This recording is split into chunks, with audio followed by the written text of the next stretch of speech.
Damn, baby girl, yeah, you look fly. Yeah, you look fly. Yeah, you look fly. You got it going on, can't even lie. And the booty crazy, oh my God. Yeah, why you gonna do it like that? Put that ass all on me. Niggas don't even know what to do with all that. No lie, no cap. Welcome back to my channel or whatever.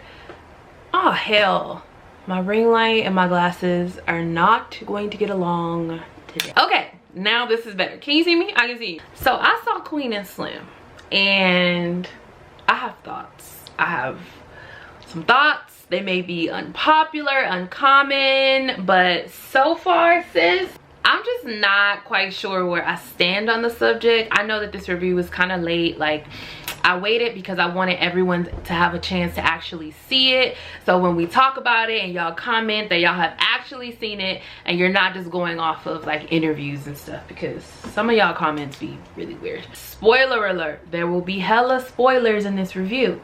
The first thing I want to say is, who the hell is Queen and Slim? Who that? Do we know who Queen and Slim is? Because they never told us who Queen and Slim was.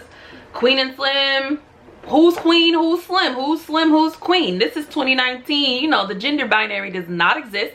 So who, what? Like, why don't they have names? I saw Lena Waithe interview and she was like, you didn't give them names because when people are murdered, you don't know their name until after they're dead. And I'm like, okay, but like, like, this is a movie, sis. It's a movie. So we need to know their names so we know what we're watching and who they are. Furthermore, in the movie, you revealed, like, I think Anthony Jackson and LaTanya Jenkins or something, but it was not Queen and Slim. Who the fuck is Queen and Slim? I'll wait. When y'all find out who Queen and Slim is, let me know. The actors are cool. They did a cool job. I know the lady, it was like her first movie or whatever, so she did cool. And then Get Out Man, of course, he has the same vibe that he has in every movie, just looking lost and dumb. Basically, they go on a date because she had a bad day, so she swiped right and was like, yes, let's meet up, turn up, whatever. They go on this date. The date was whatever. They're leaving the date. They get pulled over by a cop who is doing the fucking most, as always. Queen, I guess we'll call her Queen. Queen is so woke that she's doing the most, which is just antagonizing this cop who's also doing the most.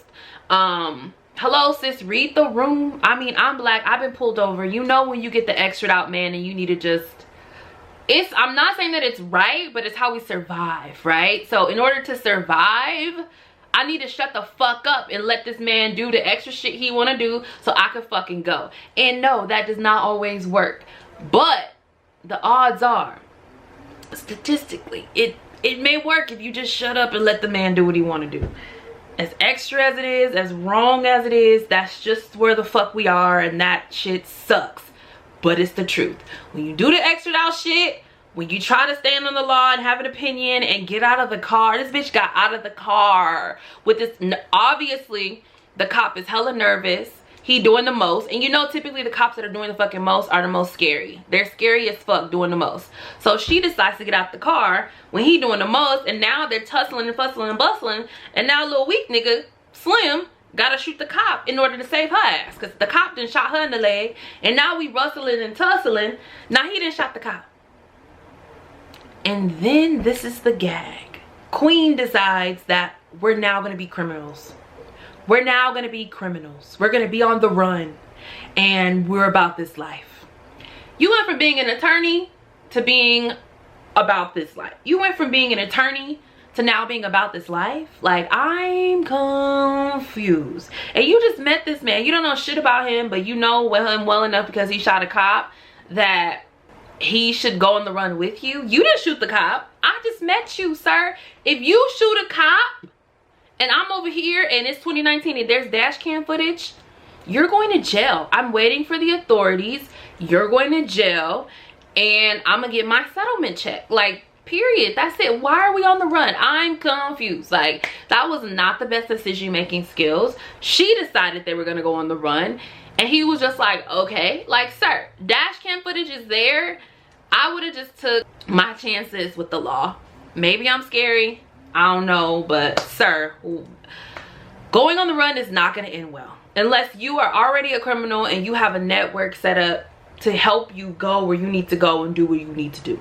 So Queen decides that she gonna go hit up her uncle who lives in New Orleans. They're in Ohio, so they're gonna drive from Ohio to New Orleans in the car that they got pulled over in. What sense does that make? They didn't go to the ATM. They didn't get no money before their bank accounts got froze. They didn't call the homies to bring them $200. They just weren't thinking. Like, what was the plan? What was the plan? If we're gonna be dumb enough to go on the run, we need to have a motherfucking plan. So we just gonna drive until we run out of gas like they did? That shit is dumb. They run out of gas and this nice man is like, I'm gonna help you out. I'll take you to the nearest gas station or whatever. They get in a stranger's car, which, no, why are you doing this again? I am so confused. The stranger ends up being a cop. The cop gets called in. The call of the officer down gets called in while he's getting them gas. And then Queen decides, we're gonna kidnap this man, put him in our trunk, and take his car. So now they're in this officer's car, which, again, why? They're gonna be looking for this man's car. I don't understand. Like, what are you thinking? There's a couple other things that happened. Some of the shit was funny. I laughed a little bit. The whole time I'm just like, wow, these are not the best decisions. Now, side note, the film is shot beautifully. The cinematography is A1. It is so pretty. The costumes are so beautiful. The lighting, everything, the editing is like A1. But the story, it's a no for me. It's a no for me. We now get to New Orleans to this Uncle house who's supposed to be this big time pimp. He's really like a low level pimp. He got like 4 hoes walking around. One thing I will say is the inclusion on the film is amazing. Shout out to India Moore. They were able to play one of the hoes that the uncle had as a pimp, and they were like super influential in the storyline. They did a great job, and I really like seeing them on screen. So they get to the Uncle house. The uncle is comedy. I laughed a lot. The uncle straight jokes. Laughed a lot with that character. And then they decide that they're gonna stay here for a few days, and then they're gonna go to Cuba. The big plan is to go to Cuba. Do we know anyone in Cuba? Absolutely not. Do we have money for Cuba? Absolutely not. Do we know what we're gonna do when we get to Cuba? Absolutely not. But guess what? We're going to Cuba. Not Mexico, where you can drive right in. Not Mexico. We're gonna go to Cuba, where you need a plane to go. Because that makes a lot of sense. A whole bunch of sense, right? The uncle's like, all right, I'm gonna hook y'all up with some money, because the uncle did some foul shit to Queen. So she was like, you owe me. So he was like, you right. And so then as they're sleeping in the middle of the night, Queen and Slim starts to, you know, they're starting to open up, and the whole angry black girl narrative of Queen is slowly starting to fade, and he's starting to see that she has a heart and she's not just this stone cold bitch. Which, again, I hate the angry black woman narrative, that there's all this trauma that's caused her to be so angry, and like, ugh, I hate it. And then you find out that she's been through so much, and that's why she's so fucking mean and angry. I hate it. So in the middle of the night, the cops come, and the uncle, before they go, says that I have someone I used to be in the military with who should be able to get y'all to Cuba. Go to this address, blah blah blah, whatever. So now they're on a mission to go to Atlanta, I believe, from New Orleans. Mind you, they just came from Ohio, so they're just all over the fucking United States driving. The uncle gives them this tricked out ass Cadillac, I believe it was. Either way, like, you gonna hide in plain sight. Like, to me, no, I want to hide and hid. I want to hide. I don't want to hide in plain sight. I want to hide, bitch. Don't see me at all. Like, I want to blend the fuck in. No, that they chose to stand out in this tricked out ass Cadillac. The shit was nice, but like, if it were me, absolutely not. Another decision that I'm not making as I try to hide. I'm on every fucking newspaper, every TV. Everybody see me, they know me, and you want me to be in this car that draws all this attention.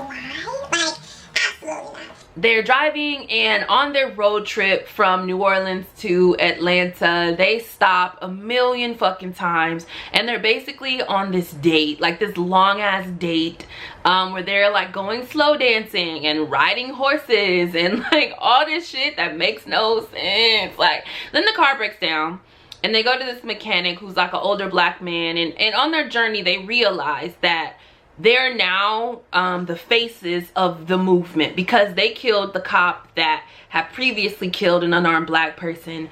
And so the community took that as an act of violence, an intentional act of violence, of war. And now they're like, yeah, we fuck with Queen and Slim, like they're the face of the movement, when really they just killed the cop by accident. It wasn't even all that shit. So when they get to the mechanic is like, yeah, I know who y'all are and I don't agree with that shit y'all did. But the mechanic's son is like, yeah, we woke, we lit, we like fuck the police type shit, right? So they spend the whole day with the son as their car had broken down and getting it fixed. His name was Junior. So again, they're driving, and they're falling in love. They're loving each other as they're on the run from the cops, and the movement is heating up. It's getting more and more passionate. And so now there's protests breaking out. And this is the part that like really got me and really had me pissed, because there's nothing romantic about the Black Lives Matter movement. There's nothing romantic about the killing of unarmed black people. There's nothing romantic about the blood, sweat, and tears that goes into activism. I understand that this was art and they were trying to make it artsy, but this didn't work for me. Queen and Slim are falling in love or whatever, and they're driving and they go visit Queen's mom, who we got this whole like sad story about how she died and why Queen is so angry. Now they're gonna make love.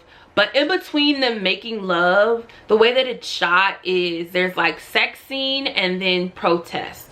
And they're weaving back and forth between sex scene and protest. I'm assuming to show the passion between both. Not sure. But keep in mind, these niggas over here fucking then started a whole movement that they ain't barely aware of and wasn't trying to start. Meanwhile, all the other young radical kids have taken it to the extreme and are out in the streets ready to burn shit down for Queen and Slim, right? So they're flashing back and forth, and then all of a sudden they flash the protest, and there's Junior, the mechanic's son, who was like so excited and like idolized these people. And there's a black cop that's like, son, you need to go home, you need to just go on home, like you need to go home, you need to leave here, whatever. He's talking to him very nicely, very kindly. I have been to protests and the police don't speak to you like that. First of all, they like, you need to leave or we're gonna beat your fucking ass. You need to leave or we're gonna spray this mace all in your fucking nostrils, bitch. Period. Like, there is no gentle like, son, you need to go home. That shit does not happen at protests. And if it does, I haven't experienced it. When I went to those protests, when Trayvon Martin was killed, when Sandra Bland was killed, when Eric Garner was killed, when the cops got off for every one of those situations, when I was at those protests and they was macing niggas and kicking them and beating them, and right here in Leimert Park, like, that shit was no joke. Especially that Ferguson riot. No one was like, hey young lady, can you please leave? No, that shit doesn't happen. So the black cop is like, hey son, can you please leave? Can you please, you know, go home? You need to go home, son, whatever. So Junior decides that he's gonna pull out a gun and shoot the black cop in the face in the middle of the protest, while they're still panning back and forth to Queen and Slim fucking. I think they came right when Junior shot him. What? No, absolutely not. Absolutely not. You're gonna have this kid shoot a black cop who's trying to help him. Now, I understand that we don't want help from the police. I hear that clear as day. What I don't understand is the unprovoked act of violence from a black boy. No, it does not happen. There are provoked acts of violence from young black men during protests, absolutely. When you're protesting, they antagonize you to get you to act a damn fool so they can arrest you and go on about their night. In this particular case, absolutely not. I hate it. I hate it to this day. I fucking hate it. Now they get to these white people's house, and the white man is like, yeah, we're here to help you. His wife is like, you know, we could turn these motherfuckers in for like 20 racks or 200,000. I don't remember what it was for, but it was a big ass reward. And he was like, no honey, we're here to help them or whatever. So he was like, don't worry, we got plenty of hiding places in the house. They never really explain why this man has all these secret compartments in his house. But the cops come very quickly, like that night as they're eating dinner. The cops come. They hide out until the raid is over or whatever. The cops were trying to get the wife to turn on the husband, but she wouldn't. She held him down. P.O.P. That's my nigga. That's my nigga. I'm not snitching. My husband said that we ride or dies for these black people, so I'm gonna keep my motherfucking mouth shut, period, poo. The end. And that's what she did. She ride or die for her husband. She wasn't doing it for Queen and Slim. Let's be very clear. She was doing it because her nigga asked her to. And so she did that. And then Queen and Slim was hiding under some bed or something. So Queen decides when they get out of the bed that the cops are probably still around here somewhere, so we need to like leave discreetly. Let's jump out of this 2-story window, and you just need to roll, bend your knees and roll, and you won't be hurt. So she does it, and of course she gets hurt, dislocates her shoulder. He does it, he's okay. They get in a car that they find in the garage. Slim knows how to hotwire the car, and as they're about to pull out, the garage opens up and it's a black cop. And the black cop looks them in the eyes and he's like, go ahead. Like, he lets them go, which sounds nice in theory, but I don't know if, I don't know. I'm not quite sure about how that, like, I got that they wanted to add that, like, oh, there are some black cops that are out there and about this life, but I ain't met them, so I don't know. Not quite sure how that works, but I guess it was like a moment in the theater. Everybody was like, yeah. they're driving, and now they're driving to the white man had gave him a number to a guy in Florida who had a plane to get them to Cuba. So they're driving to Florida from Georgia, and they see some horses, and Slim hops on a horse because he's always wanted to ride a horse.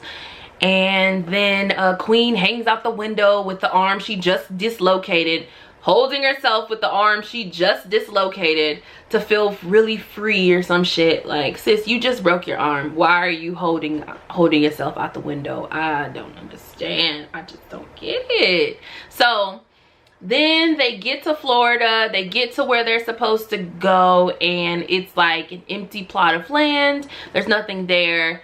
They fall asleep. They wake up to a gun in their face, and this nigga goes all in his mouth, was like, what's up? Like, what's up? And they were like, are you so-and-so? And he was like, he didn't answer, but he was like, I'm here to help y'all or whatever the fuck. But first of all, I need you to answer several questions before I'm finna just go with you. You gonna have to shoot me first. Like, I need to know who the fuck you are. I'm on the run. Like, y'all are on the run. You can't trust nobody, my nigga. There is a price. There is a bounty on your heads. Have you ever not played Grand Theft Auto or Red Dead? Like, you can't just be out here frolicking, hanging out in the streets. Like, y'all are wanted. FBI top wanted.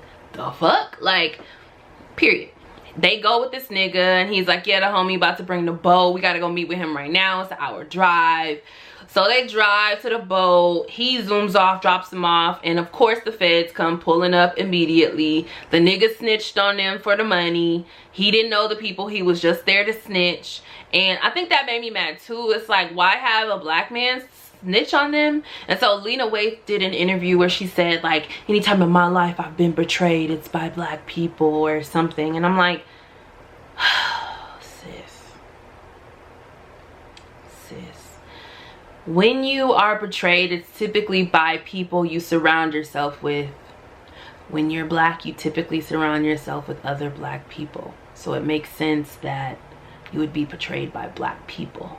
But this film is about systematic oppression. Therefore, we need to talk about the system that oppresses our people. I guess he tried to tie that in with the black man counting his money after turning them in, but I don't know. Oh, I didn't like that message. I didn't like that message. I didn't like the interview. I didn't like the film, period. Like I said, the cinematography was amazing.